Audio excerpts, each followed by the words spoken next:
안녕하세요. 가정학과 전문의 박미수 박사입니다. 오늘은 장과 몸을 살리는 아침 식사로 나의 건강은 물론 가족과 자손들의 건강까지 지킬 수 있는 방법에 관해 말씀을 드리겠습니다. 최근 후성유전학이라는 분야가 활발하게 연구되는데요. 이는 유전자 내에서 염기서열의 변화 없이도 DNA 메티라와 크로마틴 변형을 통해 유전자 발현이 일어나는 현상을 다루는 학문입니다. 이 분야는 외부의 환경 요인이 유전자 발현을 일으킬 수 있다는 사실에 기초하고 있습니다. 연구를 통해 오염물질, 영양결핍, 심한 스트레스 등의 외부 요인이 특정 유전자의 발현을 가져올 뿐만 아니라 당사자의 건강에도 오랜 기간 반복해서 영향을 미치고 심지어 다음 세대로까지 유전 형질이 전달된다는 사실이 확인된 바 있습니다. 그런데 여러 외부 요인 가운데 가장 큰 영향을 미치는 것이 바로 영양 불균형입니다.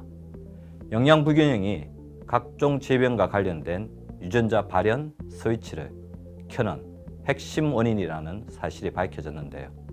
특히 문제가 되는 영양소가 바로 메틸 관련 영양소입니다. 메틸 관련 영양소로 대표적인 것으로는 엽산, 베타인, 콜린, 비타민 B군 등이 있습니다. 이런 영양소가 결핍되면 체내 호모시스테인이 증가하면서 각종 질병 유전자 스위치가 켜질 가능성이 높아집니다. 잘 아시는 가족력은 이 후생유전학과 밀접한 관련이 있습니다. 가족력은 흔히 직계가족 중에서 2명 이상이 같은 질병에 걸리는 것인데 가족력이 생기는 이유가 바로 질병 유전자의 스위치를 켜는 식사 문화나 행동, 성격을 가족이나 친족끼리 공유한다는 점이기 때문입니다. 특정 유전자를 발현시키는 부모 세대의 유전 형질이 여러 세대에 걸쳐 전성, 지속되면서 해당 유전적 특질이 반복적으로 나타나게 됩니다. 이를 방지하려면 어떻게 해야 할까요? 해답은 바로 온 가족이 공유하는 건강 문화를 만드는 것입니다. 이는 가족 구성은 서로에게 영향을 미쳐 가족에서 자손으로 전승되는 건강 사슬 또한 형성하게 되는 것입니다. 그 시작은 아이들의 건강을 제대로 잡아주는 데서 출발합니다. 스트레스 관리, 식습관, 수면, 운동 등 많은 건강 실천 방법들이 있겠지만 딱 한 가지만 꼽자면 균형 잡힌 식사로 아이들의 아침을 깨우는 것입니다. 이렇게 자리 잡은 아침 식사가 아이와 평생을 함께하며 그들이 건강하고 활력적으로 살아갈 수 있게 도와줄 것입니다.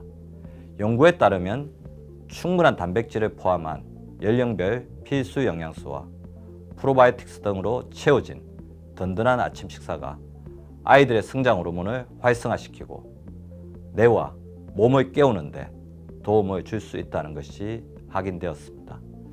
단백질이 풍부한 음식으로는 닭가슴살, 두부, 병아리콩, 버섯, 계란 등이 있습니다.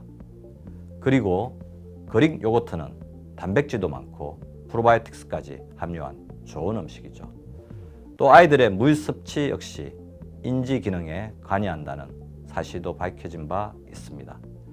뇌로의 혈류와 산소 공급을 증가시키는 데 도움이 되기 때문이죠.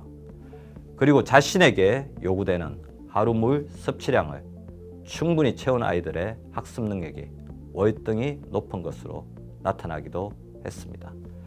이와 같은 건강한 라이프 스타일은 성인에게도 그대로 적용됩니다. 다만 중년과 노년에 맞는 영양소에게도 아침 식사를 준비하는 것이 좋겠습니다. 특히 중년 이후에는 단백질이나 프로바이오틱스, 엽산, 베타인, 콜린, 비타민 B군 등의 메틸 관련 영양소의 충분한 섭취가 더욱 중요해집니다. 근육 유지와 장내 마이크로바이옴의 균형 유지, 질병 예방이 나이가 들수록 중요해지기 때문입니다.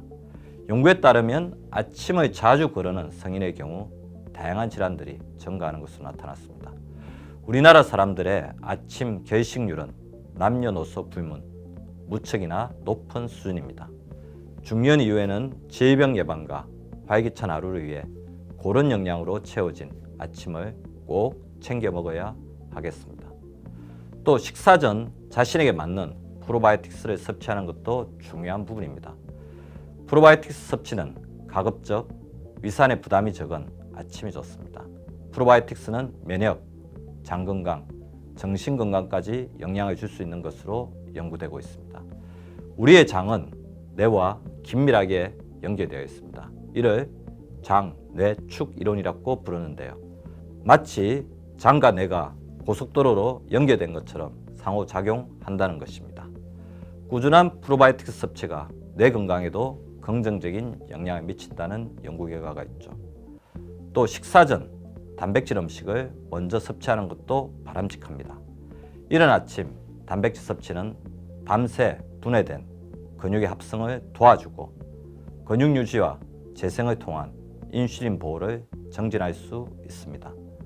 무엇보다 근육에서 만들어지는 마이오카인이라는 유사 호르몬이 인슐린 기능을 높이는 효과를 발휘하기 때문입니다.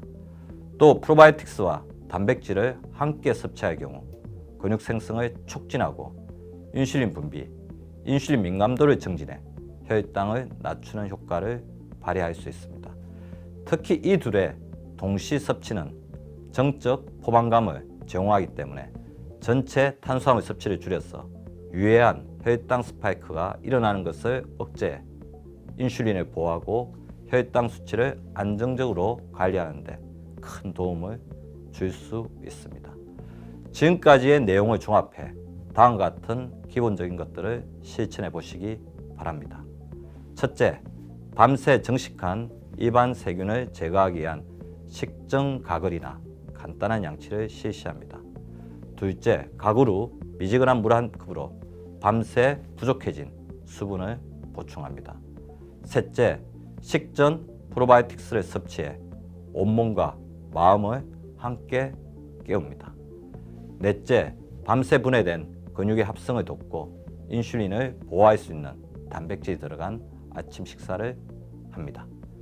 균형 잡힌 영양으로 설계된 아침 식사는 장내 마이크로바이옴의 균형을 지켜주고 이는 다시 뇌 건강에 영향을 미치고 아침 식사로 충분한 단백질 섭취가 이루어지면 건강의 근간인 근육의 다양한 생리 활성을 기대할 수 있습니다. 지금까지 장을 깨우고 뇌를 살리며 근육을 채우는 아침 식사로 건강을 관리하는 방법에 관해 알아보았습니다. 이제부터는 아침 식사를 알뜰히 챙겨 건강까지 온전히 채우는 여러분이 되시기를 바랍니다. 마지막으로 호흡, 명상과 같은 스트레스 관리, 골고루 적당히 먹는 균형 잡힌 식습관, 제일 좋은 수면에 의한 노력, 적절한 운동 등 건강 실천 방법들 또한 같이 해야 한다는 것 잊지 마시기 바랍니다. 감사합니다.